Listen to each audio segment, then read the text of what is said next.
The night it all began, the snow was falling the way memories do, slow, silent, and impossible to ignore. The street lamps outside the office flickered through the frozen wind, and the world felt like it was holding its breath.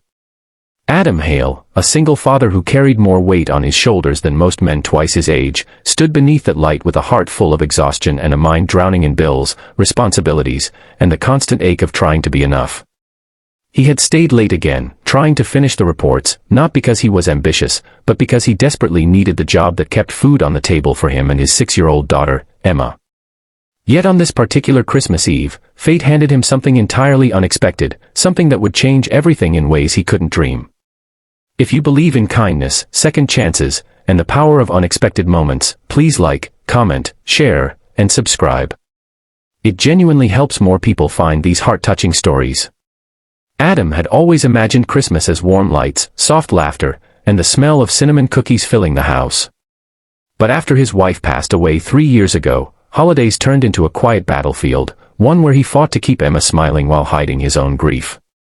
When the company announced a Christmas charity gala, Adam declined, telling everyone he had something to take care of, when in truth, he simply couldn't bear to stand in a room full of happy families celebrating together.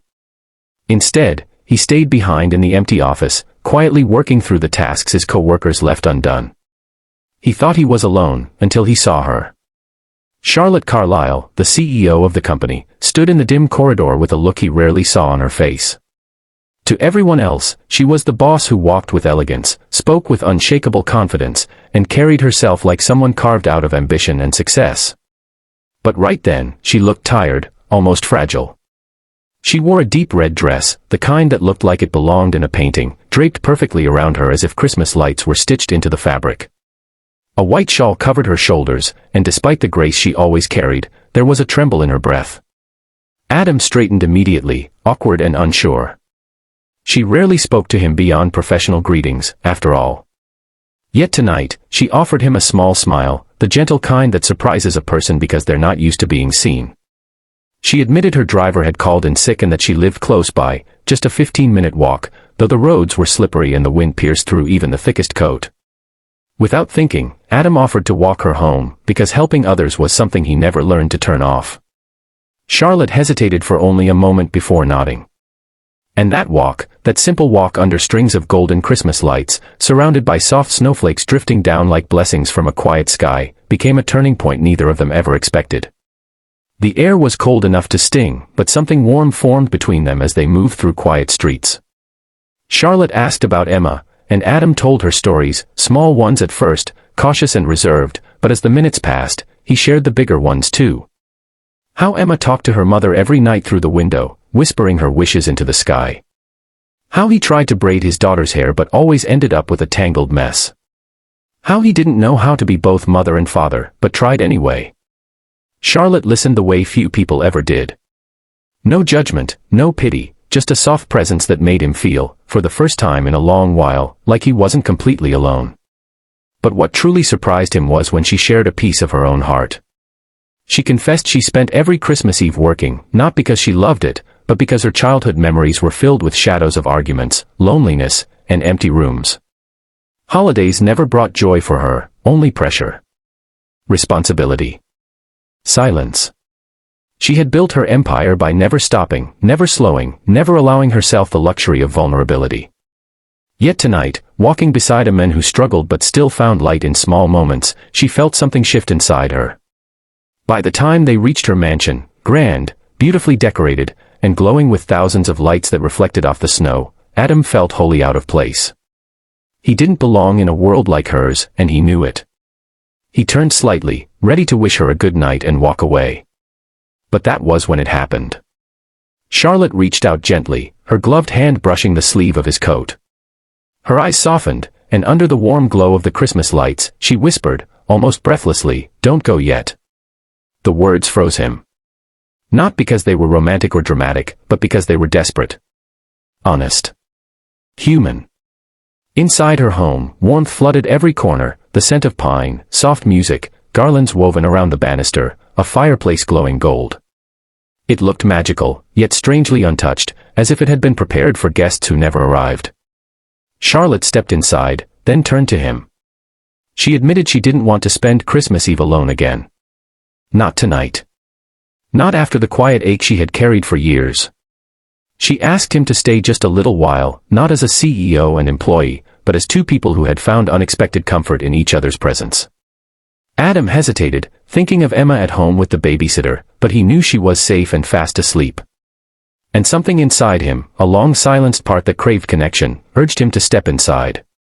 The next hour unfolded like a memory neither of them would ever forget. They sat by the fire, talking softly as snow thickened outside. Charlotte brought out hot cocoa she admitted she had never actually made for anyone before. Adam laughed, teasing that it tasted a little too fancy, which made her laugh in a way he had never heard before, light, unguarded, real. It struck her how safe she felt, how natural it was to open up to someone who carried struggles she had only read about in reports. Then she asked about his wife, and Adam told her. Not everything, but enough: the illness, the nights he held her hand praying she would stay, the day he had to tell Emma her mother had gone to heaven. His voice cracked once, but he continued, not out of strength but necessity. He said he didn't know how to move on, because loving someone new felt like betraying the memory of the woman who gave him the greatest gift of his life. Charlotte didn't say anything right away. She simply placed her hand on his, the first comforting touch he had felt in years, and let the silence speak for both of them. Eventually, he stood, gently telling her he should go. The night had been enough, more than enough. He didn't belong in a place like this for too long. He had responsibilities, and reality would come knocking soon. But when he reached the door, she whispered again, softer, trembling, "Don't go yet." This time, it wasn't about loneliness. It was about hope. And he felt something in his chest loosen. Still, he left, because he had to. But the moment he stepped outside, he knew his life had changed. Something had shifted inside him, like a door opening to light after years of darkness. The days that followed were filled with small surprises. Charlotte visited his department more often, stopping by to ask about his work, but also about Emma, how she was doing, what she liked, what she dreamed about. She even asked if Emma liked Christmas movies, hinting with a shy smile that maybe one day they could all watch one together. Adam wasn't naive. He knew workplace lines were complicated. He knew people would talk. But something about Charlotte made him feel less afraid and more seen. The world had looked at his struggles and labeled him strong, when in truth, he was tired. Yet she looked at him and saw a heart trying, really trying, to keep going. Weeks later, she invited him and Emma to a small New Year's dinner. Adam almost said no, but Emma's excitement crushed his resistance. Watching Charlotte laugh at Emma's stories, listening to the kind of warmth he never expected from a woman who commanded boardrooms, he realized that the walls he built to protect himself were slowly cracking. Charlotte wasn't trying to replace anything or anyone. She was simply offering companionship, understanding, and a little bit of hope. And Adam discovered that hope was something he had forgotten how to receive. As months passed, they grew closer, not dramatically, not suddenly, but gently, in small moments that felt honest. Charlotte helped Emma with school projects. Adam helped Charlotte understand small joys she had missed her whole life. They both learned how healing looked in real life, not grand gestures, but quiet presence. And 1 year later, on Christmas Eve again, Adam walked Charlotte home under the same lights, the same snow, but with completely different hearts. This time, when she whispered, "Don't go yet," he didn't hesitate. He didn't feel torn. He stayed, because home was no longer just a place, but a feeling he finally allowed himself to have again. If this story touched your heart even a little, please like, comment, share, and subscribe. Your support truly keeps these stories alive.